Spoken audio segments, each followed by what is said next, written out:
College football players on the move. Seems like all the time. And that means we are on the move all the time here at the Voice of College Football, keeping track of the portal. Appreciate you stopping by. Leave those comments and questions in the live chat. This is On the Move, another edition here with Leanne Herring. Leanne, how you doing tonight? Doing good.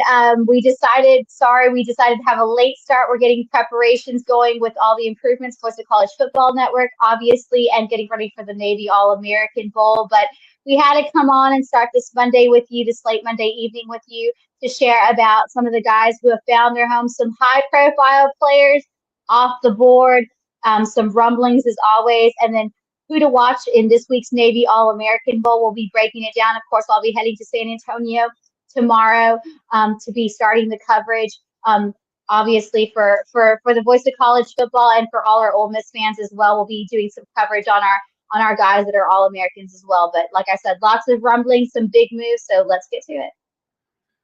Georgia football fans are still maybe not rumbling, maybe they're grumbling over a playoff loss to a Notre Dame, but there is some high hopes for 2025, of course, with a talented roster that includes the addition of a couple brothers by way of USC that we've been talking about a whole bunch.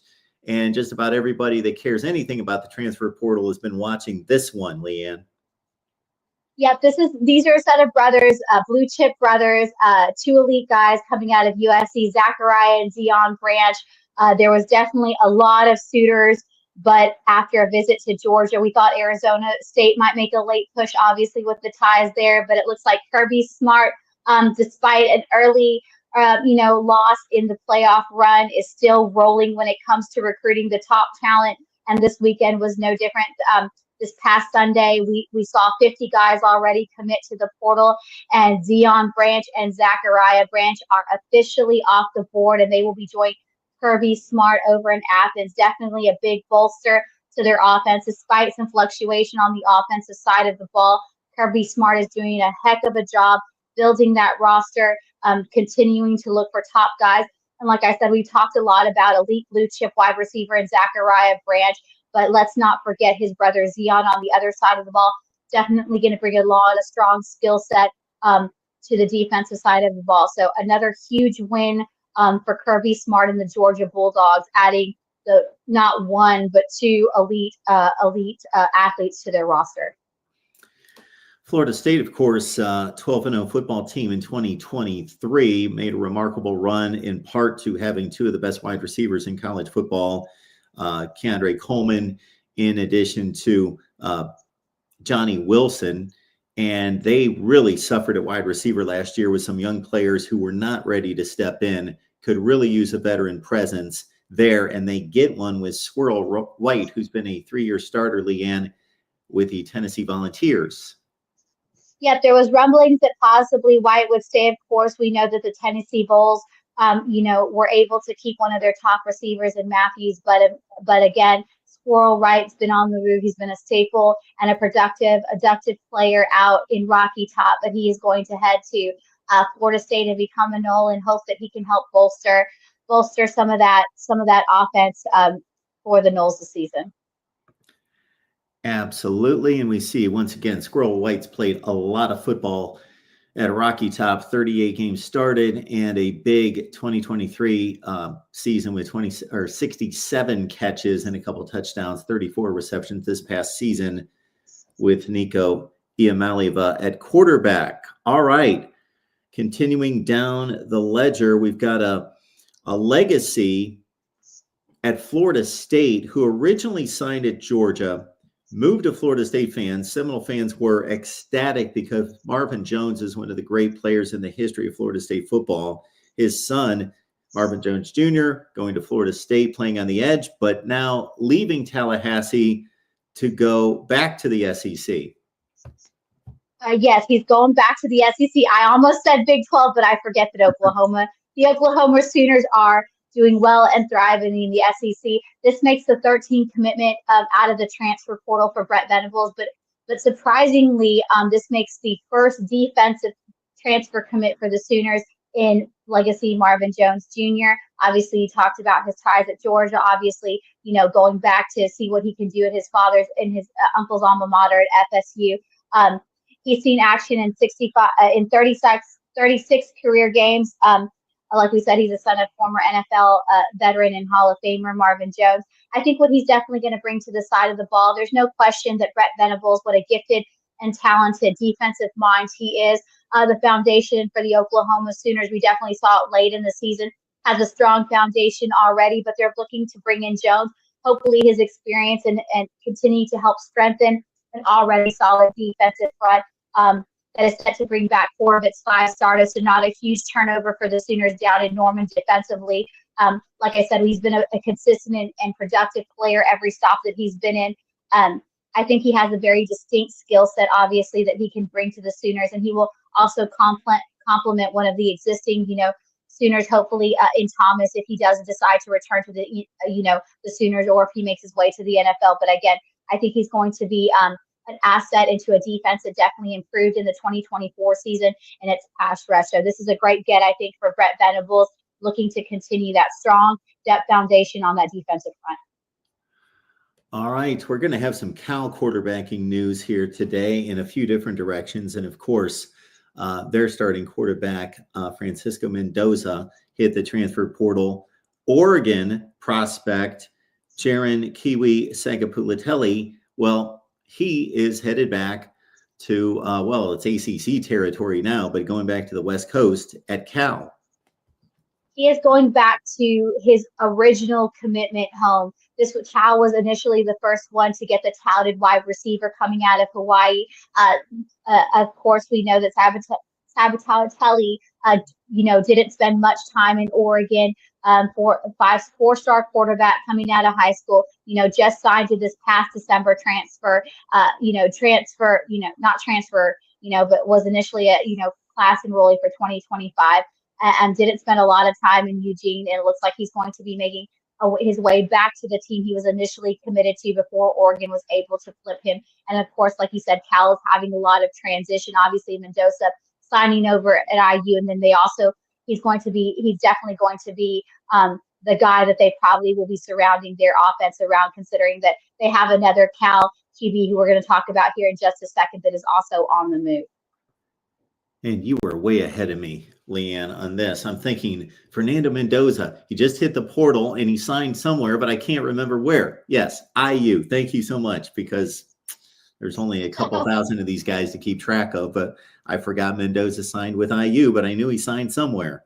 Very good. And now we've got Sagapulatelli coming from Oregon back to, as Leanne pointed out, his original stop with Cal. All right, we've got running back Dean Connors basically staying in town, right? He is staying in town, just right across the street to in-state rival. He was going to be one of those under the radar running backs, formerly at Rice, and now he's going to not go too far across the street. Houston was able to catch him up. He's a Cali native, 3-star coming out of that 2021 recruiting class. He spent the last 3 seasons at Rice, where he ran for 1,679 yards, 16 touchdowns. He also caught for 113 passes for 912 yards and 6 touchdowns. I think Houston was a great get here, looking to help bolster, that offensive side of the ball that definitely struggled in the first year of head coach Willie Fritz, going 4-8 overall this season. So they're definitely trying to give Connor Wayman, former 5-star from A&M, that they were able to land earlier this year in the transfer portal. So definitely a big boost for Willie Fritz in that offense, again, who struggled at 4-8 this year, looking to find some way and some outlet. I was able to make it to a couple of Houston games this year while I was, recruiting out in Houston as well. And like I say, this is a great get for Houston. Houston's one of those places that's definitely saturated of talent. So definitely Willie Fritz is taking advantage of some of the area colleges around to be able to bolster, and improve that offense. They were really great in the red zone in executing this offensive, their offensive scheme, but they just couldn't find a way to put points on the board. So hopefully, the boost of getting a familiar running back who definitely brings not just experience, but definitely will bolster and be productive, heading that backfield and could be the next big target for Connor Weisman, obviously, with the Houston Cougars, and help definitely opening up a better and brighter 2025 season, not too far across the way down for the Houston Cougars. And I am just about going to guarantee that 62 catches out of the backfield for a running back is probably a top 5 to 10 figure in the nation. I know that the two Texas running backs were 1-2 in the SEC in running back receptions, and they were nowhere close to that. So a ton of production the last 2 years, as Leanne pointed out, not just out of the backfield as a runner, with 16 touchdowns rushing the last 2 years and 6.5 yards per carry for Rice 2 years ago, but 113 catches in his career out of the backfield. All right, moving on down the line, we go back to the SEC with Caleb Perry, a linebacker there, heading outside the conference. Yeah, Jeff Brom is definitely looking to bolster. He's done a great job, rebuilding the roster, obviously from getting elite high school talent, but he's definitely making his mark in the portal, trying to build the Cardinal defense, looking to bolster it. And he's going to be taking former Bowl Caleb Perry and adding him into his roster. He's another, I believe, versatile depth piece. Again, saw time and action in Rocky Top, but really is looking to find a place and exhausting that final moments of his eligibility to try to be a top contributor. He was also, even though he's a native, I believe it's either South or North Carolina, but he actually prepped in Georgetown, Kentucky. So he definitely has some Kentucky ties, very familiar with things are going. So he will be joining Flyville, as they like to call it, down in Louisville, and he's going to become a Cardinal. But I think he's also got a lot of experience and was a standout in high school, and also saw some action in his collegiate career for special teams. So I think another versatile player that will help bring some depth and versatility to that Cardinals defensive arsenal.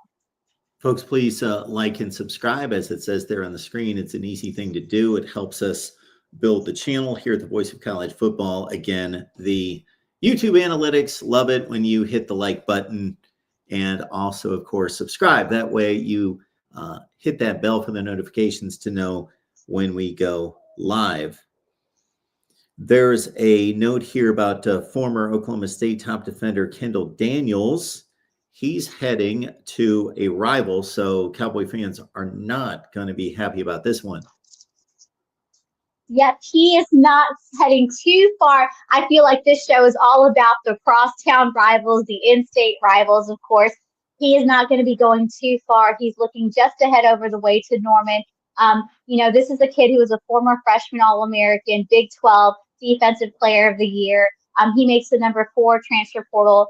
He totaled 240 tackles, 7 and 5 sacks, 13 pass deflections, 5 interceptions, and 2 fumbles. Again, he moved from safety to linebacker this season. It showed he's been really productive. So again, Kendall Daniels looking to be another staple heading to Oklahoma to help build that strong foundation that Brent Venables is known to be able to build. Again, now the Sooners, while they have a strong foundation, they are still looking at a defensive coordinator to fill that spot. Obviously, their former co-defensive coordinator is heading elsewhere. But again, that hasn't stopped the top defensive players in the portal to look, towards Norman to be able to help build a strong, solid foundation.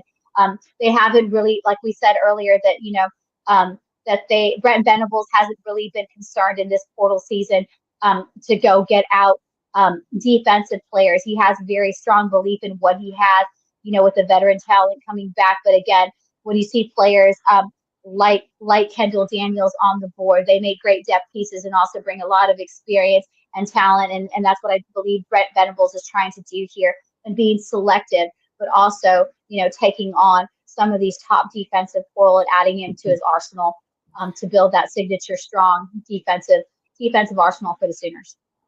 Kendall Daniels has been super productive in Stillwater. There you see a 3-year starter who had 64 tackles this last year. And when Oklahoma State made it all the way to the Big 12 championship game in 2023, 105 tackles.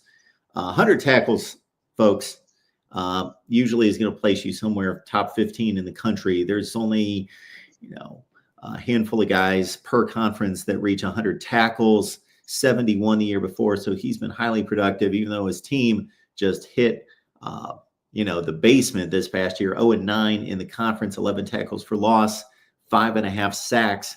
So those are the numbers for Kendall Daniels that Leanne just outlined his move to Oklahoma. But let's compound that with this. So off the heels of Kendall Daniels, arguably Oklahoma State's best defensive player, transferring to Oklahoma, they also had another defender here just in the last hour. Linebacker Jeff Roberson entered the portal, and he was productive last year, 58 tackles and 3 sacks. So Oklahoma State losing 2 of its best defensive players just here in the last 24 hours or so. All right. We go back to, it's my favorite now. It's the rumbling section of Leanne's list. So here we go, rumbling.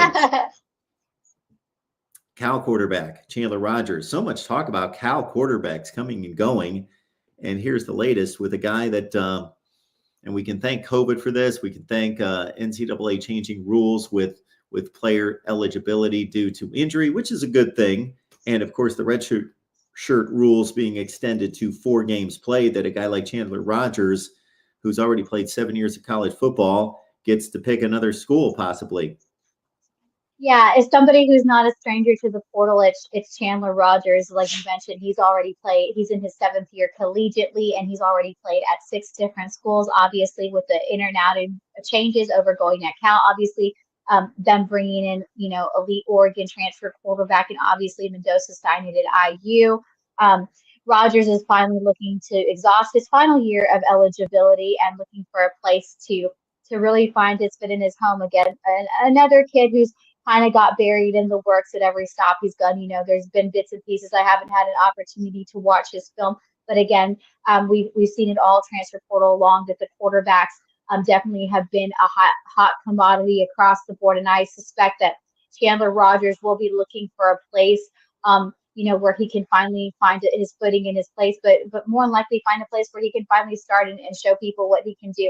Obviously, with 7 years of collegiate playing experience in 6 different programs, in different conferences across the board, somebody is going to see that spark and that light and the opportunity to finally put Rogers and have him have a breakout season. Mark, we haven't heard initially, since he's just fresh in the portal, possibly the schools that could be in the mixer. Obviously, he hasn't set any visits, but again, this is another recruitment we will be watching closely. And as soon as we find out, where he may be headed or what schools are interested, we definitely will be bringing you up to date on that. Chandler Rogers has had an interesting couple of years. He was the starting quarterback at Louisiana. Was that Louisiana? Shoot.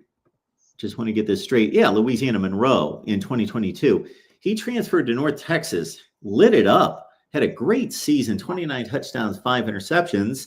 Obviously thought that he could be a serious competitor for the Cal starting spot in 2024, but got beat out by Fernando Mendoza and rarely hit the field, only 25 pass attempts. So Chandler Rogers, again, 7-year career. Wow. 6 teams potentially if he transfers out of Cal. All right, Leanne, we've talked a lot of Noah Thomas. You are very familiar with this talent. I've become familiar the last couple of years because he's been a really good receiver at Texas A&M, but you go way back with Noah Thomas and his prospects. Now, of course, he's hit the transfer portal, but it's a possibility. It doesn't happen very often that a guy stays put. Well, like we said, Texas A&M and Mike Elko have done a fantastic job despite the season not going the way that they had scripted, they still have done an elite job on the high school recruiting trail, inking another top recruiting class, that they've done the same in the portal. Noah Thomas is one of those guys that, like I said, he can do it all. He's got a big frame. One thing that still impresses me from the time at high school, obviously into his time at College Station, is the span of his catching. I mean, this kid is extremely athletic. The Aggies are still looking to really try to make a push for him to keep him on on board and on thing, to help build, a very, very seems to be bright future down in College Station. He did make it out to Georgia. We said that we weren't sure of some of the schools early on, but he did visit Georgia this past weekend. Georgia really made a good impression on Noah Thomas and his family. Again, we haven't confirmed any extra visits, so we're not sure if Georgia is going to be the place, that this is going to be a one and done kind of situation. But the Aggies definitely, despite his visit to Georgia, the great impression that Noah Thomas obviously got from that visit, and rightfully so. Despite Kirby Smart's not so happy ending and not being able to make it all the way to that national championship. Indeed, it's still a strong program, and there's a lot that Kirby Smart can sell. And definitely with the high school recruiting class that Kirby Smart has coming off, some of the guys, like I said, that we mentioned coming up, and having a veteran talent like Noah Thomas would definitely open up and be a strong fitting for Noah Thompson. But again, visiting Georgia and Athens this weekend, had a really good visit from what we're hearing. But again, the Aggies are still hoping that they can find a way to entice Noah Thompson to stay in College Station. But for right now, he remains on the move.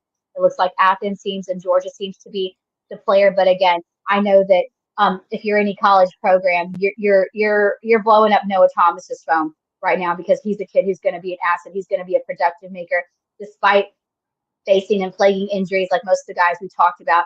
He's definitely been able to overcome that. And anytime he hits the field, he's going to make things happen. And like I said, he's just super impressive, a super talented kid that I've had the opportunity to watch since he was, a highly recruited high school recruit. So, and he, like I said, his phone's ringing off the hook. But right now, it seems like Georgia and the Aggies are going to be going head to head to see if he stays home or if he's going to be going to Athens and becoming a Bulldog.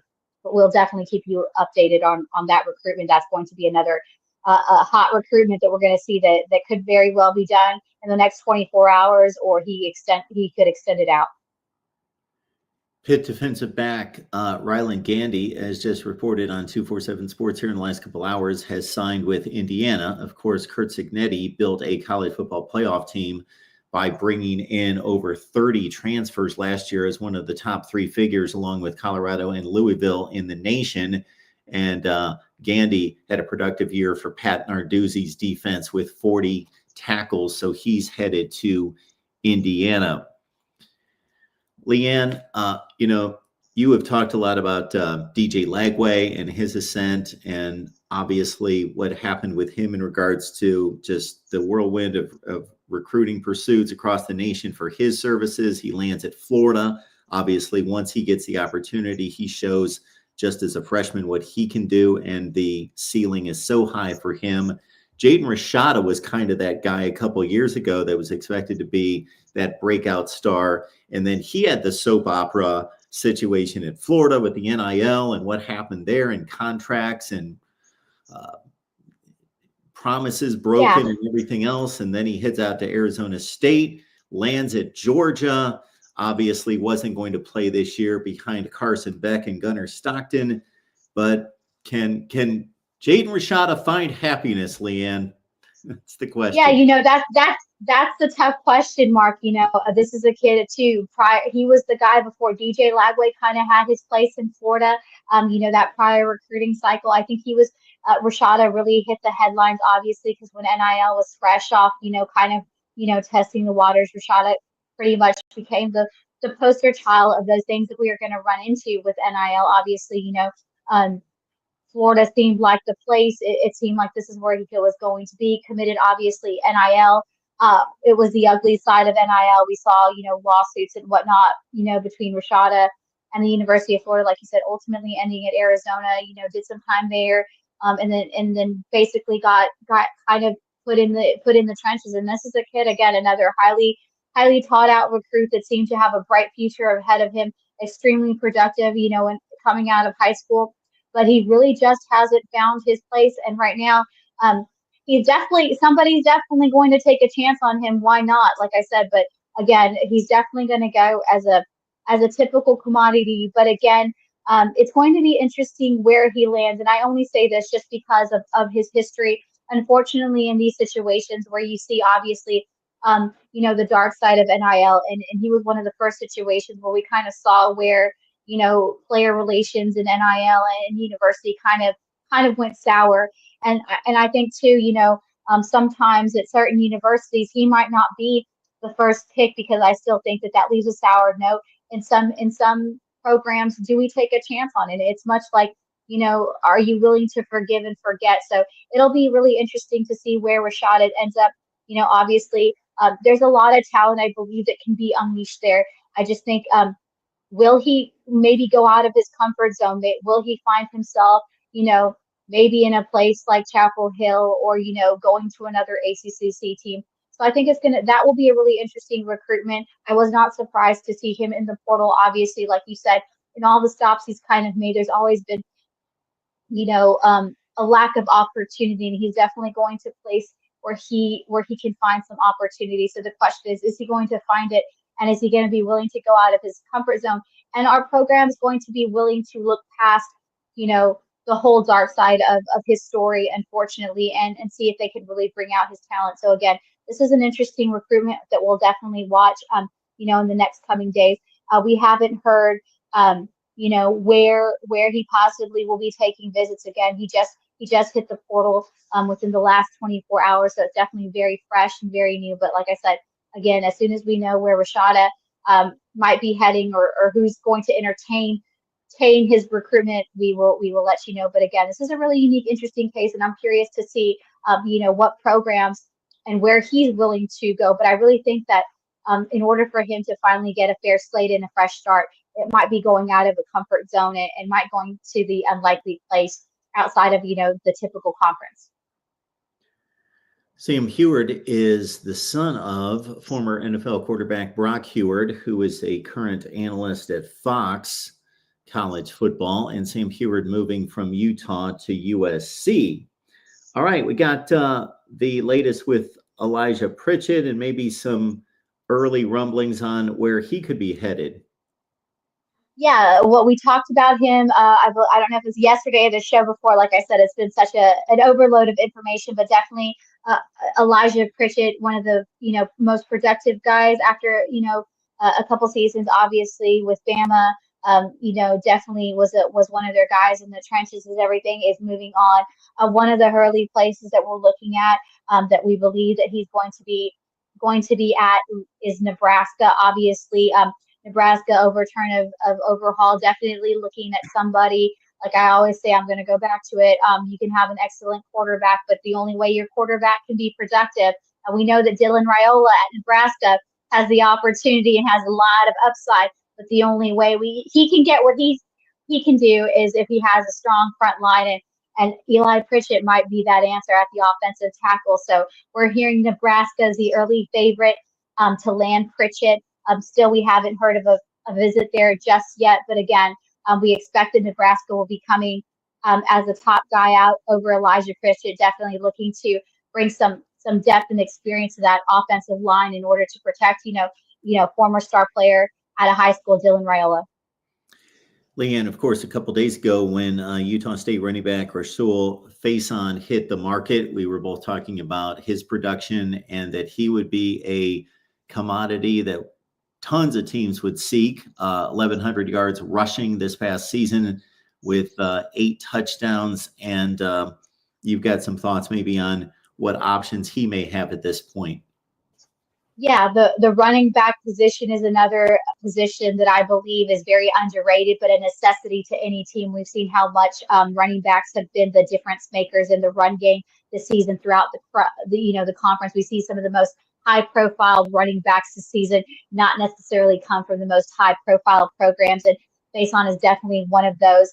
Coming obviously out of Utah State, you see his numbers right there, extremely productive. So there's no question that he's going to be an enticing prospect. He's already been on the horn with South Carolina, UCLA, North Carolina, obviously. Bill Belichick always looking for a diamond in the rough, and definitely Faison could definitely be that. Alabama is another big time suitor that's been after him, and of course University of Central Florida, where he's visiting Bill Belichick today, looking to see what can be done for him on Chapel Hill. That should be an interesting meeting. And then he will be heading to South Carolina tomorrow.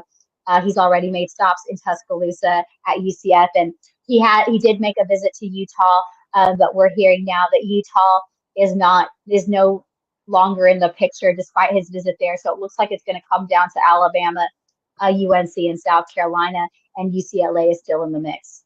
But he's set to visit. He's in the Carolinas right now, like I said, taking in some time with legendary Bill Belichick, and we all know that he's a proven fact of what he can do and how he can develop. And then he'll be visiting Shane Beamer and the Gamecocks tomorrow in South Carolina. When Jeremiah Alexander came out of Alabaster High School in Alabama, he was the #1 rated player in the state, according to 247 Sports, top 5 edge in the country, top 50, 50. That's not many of those, just 50 players, top 50 player overall. Has yet to really do much at Bama, and now he's weighing his options. Yeah, this is an elite prospect coming out of Alabama. Of course, one of the most coveted guys when he was able to land in Tuscaloosa. This was a great job, obviously, by the Tide, keeping top instinct talent on the defensive end of the ball. He's taken in Auburn, and he'll be heading into Clemson. We're Monday. This is another guy. We all know what Pete Golding and his infamous Land Sharks have meant for Ole Miss when those tweet. Ole Miss is another team that's really trying to gain a visit. We have not confirmed if Jeremiah Alexander will be taking a visit to Oxford in between his time at Auburn and Clemson, but we're hearing that Pete Golding and the Rebels are definitely pushing to try to get Jeremiah Alexander. Obviously, Pete Golding, being the former DC over at Alabama, does have strong ties with Jeremiah Alexander. And like we always say, relationships do matter. And they definitely are very pivotal. So the question is, can Golding be able to have that Golding effect and get Jeremiah Alexander to Oxford? That's the biggest question. But right now, he's taken in Auburn. He's heading to Clemson Monday, we're hearing. And we're also hearing that he's not going to take this recruitment very long. If Ole Miss does get a visit this weekend, he'll be taking in Clemson. But we're hearing that he's going to be making his decision very shortly after those visits. Again, those are the top schools that we're hearing. But for sure, we know he's taken in Auburn. He's already taken in Auburn and heading to Clemson. So the question is, like we said, can Pete Golding work that magic and get one of the top edges coming out of high school and just really looking for a place, I think, where he can shine at Ole Miss. And so like I said, front runners seem to be Auburn and Clemson, but Oxford, Ole Miss definitely making that last minute ploy to try to get him to Oxford this weekend.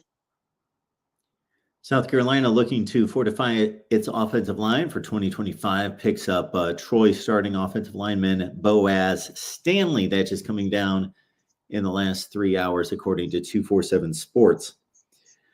All right, Leanne and I ran down a segment in which we highlighted the situation on the NC State defense, specifically in the secondary the other day, with 4 highly productive players hitting the transfer portal from the NC State secondary, including Tamarcus Cooley. If I was a betting man, I would bet that he's probably going to land in the SEC, it looks like. It looks like he is going to land in the SEC, like we talked about the last show. NC State definitely taking a big hit with losing multiple players, especially at their secondary. Cooley was one of those top productive players. And he also was projected to be a starter in 2025 for the Wolfpack. But today he's taking in Oxford and the SIP, of course. Another Pete Golding push, obviously trying to take in talent and add him to that Ole Miss roster. But he also has another slew of SEC programs that are on the hunt. LSU, Mizzou, and Kentucky. He's also set to make visits there. We'll see if he takes some of those visits, but for sure that's what we have on the slate. Like I said, right now he's taking in Oxford, Lane Kiffin, Pete Golding, just seeing what kind of role he can play, obviously, with a very highly touted defensive arsenal that has been productive this year. No question, in one of the best defenses in the country. But again, the Rebels are going to have to go head to head with LSU, Mizzou, and Kentucky, who are all set to receive visits from Cooley this week. All right, Leanne, it's going to be a busy week for you in particular. Not that you have any weeks that aren't busy, so I don't know that it's going to be too much different than usual, but it's a huge week in high school football recruiting, and you're going to be all over it. I will be all over it. Like I said, we're heading over to the Navy All-American Bowl. Do we want to go ahead and we'll take a little bit of break from the rumblings and let's talk some let's talk some high school recruiting. Of course, I'll be heading to the Navy All-American Bowl in San Antonio. Of course, we know that between the Under All-American Bowl that just happened this past week in Orlando and the Navy All-American Bowl, these are the two top programs for future seniors, obviously, that have been named to the All-American teams. But what's different and unique this year, Mark, that I really have enjoyed, and I'm really glad that not just the Under Armour All-American Bowl has done, but also the Navy All-American Bowl. They have added the 2026 class as part of the roster. So I think this is going to be a great asset to, we saw, some of the highlights of the 2026 guys over at the Under Armour. And this week we'll be looking at some of the other highly touted 2026 players heading into this. And what you got to love about these All-American Bowls, as much as we cover some of these guys, a lot of us going out as media recruiting and scouting, we're based in certain places. Obviously in Texas, we get to see a lot of these guys, but it's really great to see them, all in one side and neutral side. We really get a stronger and better evaluation. So super excited about heading tomorrow early in the morning to go taking the Navy All-Americans. The kids have been arriving today, so they'll be settling in San Antonio. But today I kind of want to highlight some two positions that you've heard me talk a lot about, and it's going to be on the offensive side of the ball. You guys pretty much have it figured out between our Ole Miss live show and our recruiting show. As much as I know defense wins championships, I always find myself really breaking down the offensive side of the ball, but it all begins in the trenches. So some of the guys I'm really excited about, the kind of names to know as we go in the week, we'll definitely be able to highlight them and bring them. But I want to take it down with those guys on the offensive and defensive line that we're looking forward to seeing. I'm just going to roll off some names here. Of course, I think that on the top of that offensive line list that everybody's looking at and really exciting. We all know what kind of season Notre Dame's having. 5-star Notre Dame signee Will Black, just a towering guy. He's 6'8", former Canadian guy who actually, Mark, has been up in your neck of the woods where you have roots. He's been making waves and really put a lot of good film on it. Choate, Rosemary Hall, definitely been making his waves on the prep scene. But again, he's one of the highly touted offensive linemen that will be on the roster this weekend in San Antonio. Of course, TJ can probably break him down.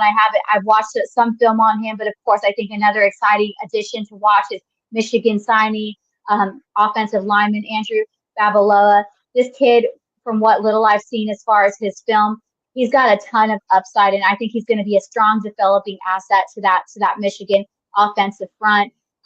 Other guys to watch the 2025 class, Texas A&M signee Lamont Rogers, Tennessee signee David Sanders. One thing I like about him is I know that offensive linemen, especially with the towering size that they have, you think that they just need a big blocker. But when you can get an offensive lineman who's pretty quick on their feet, that's not always a bad thing. And I think that David Sanders, he's one of those guys that despite his towering frame on that offensive line, he's really speedy and he's really deceptive when it comes to his speed. So I think he's going to be a great asset for Tennessee. So yeah, those are some guys on the offensive side of the line. Some guys that I'm really excited to see, like I said, this year that's new to both the All-American Bowls, Mark, obviously, are those 2026 guys. A guy you probably heard me talk about on the Ole Miss Live channel, one of the recruits that definitely Ole Miss is looking for, but the Texas schools are definitely making a push for him on that defensive line is Jamar Carlton out of Temple.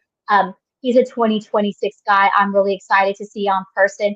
I've seen a lot of his highlights. He obviously on the recruiting trail. It looks like Texas A&M and Texas are the early favorites to try to keep him in state. Ohio State, Zion Grady's another guy. Clemson signee Amari Adams. He's one of the highest grade D linemen that we will be seeing at Navy All-American Bowl. That's another guy to watch out for. A few other guys that we really want to look together. I think who's put some strong film is Michigan signee on the defensive side of the ball, Nate Marshall. He showed a lot of versatility and he can play multiple spots on the line. So those are some of the 26 and 2025 linemen that I'm excited to look about. Of course, you know me, I'm always going to be looking for some diamonds in the rough. So I'm sure we'll have a lot of information. And you can't, like I said, you got to have that protection up front. And then if you're obviously your defensive line looking to upgrade that pass rush, but you can't get it done offensively without those gunslingers. And some of the two QBs I'm really obviously that will be here on the 2025 side. are two really diamonds in the rough kind of guys we haven't really talked about as far as the national circuit. But first guy I'm going to talk about, he is going to be a gem. He's a kid that I've watched for a really long time. I actually started recruiting him on a referral from a high school coach that's produced a lot of big players. And I remember when he came onto the scene, 2025 Memphis signee, Antoine Hill out of Georgia, out of Houston County in Georgia. This kid is just gifted. He reminds me a lot of a combination of Keelan Russell and DJ Lagway's just ability. When he hits the field, he was initially committed to Colorado, Mark, but then Memphis was able to do a great job. I think he's gonna do some big things. He's got a 6'5" frame. Like I said, formerly committed to the Buffs, but he's going to be heading to Memphis. Man, this kid's going to be a gem. And if he ever hits the portal outside of Memphis, outside of the American Conference, somebody's going to be calling. Again, he made a nice run in the Georgia State playoffs.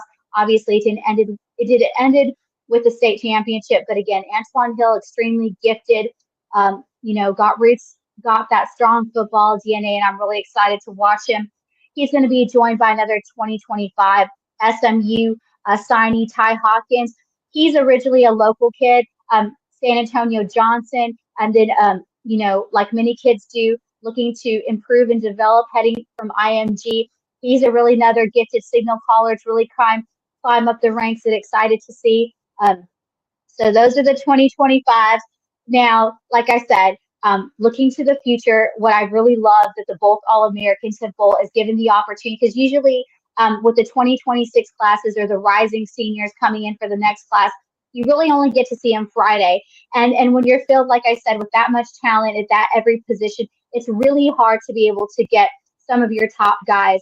But I'm really excited to see some of these kids. I think because we always kind of mention Houston, like I always say, there's a lot of talent in the Houston area as far as high school. One of the quarterbacks I'm most excited to watch. I wish that he was going to be an Ole Miss Rebel. There's a chance that he might still be making a visit to Oxford. But Willie Fritz, like I said, looking to build over down in Houston for the Cougars, helping to improve their win. Well, 2026, if they can keep Keyshawn Henderson, blue chip Houston commit coming out of Legacy School of Sports in Houston, man, they have him listed as 6'4", 4.5. He almost seems like he's a 6'5" guy frame.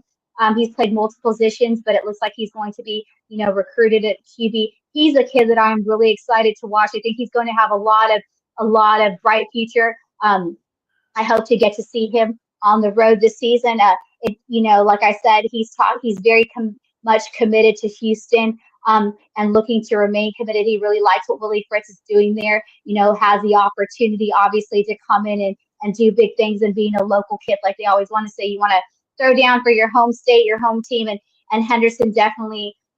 But we also have heard that Henderson is also looking to take in some other schools. He will be taking some official visits. Ole Miss is one of those teams, the Knicks, Miami, and they still are heavily recruiting him. So it'll be really interesting to see if Henderson will remain at Houston, but he's one of the most exciting quarterbacks I'm looking to see this week. This past season, he passed for 689 yards, 25 touchdowns, 341 rushing yards, 7 rushing TDs. He's just got an arm, and he's just, like I said, he's just ultra talented football player. A lot of high development potential. He's just a skill player, like I said.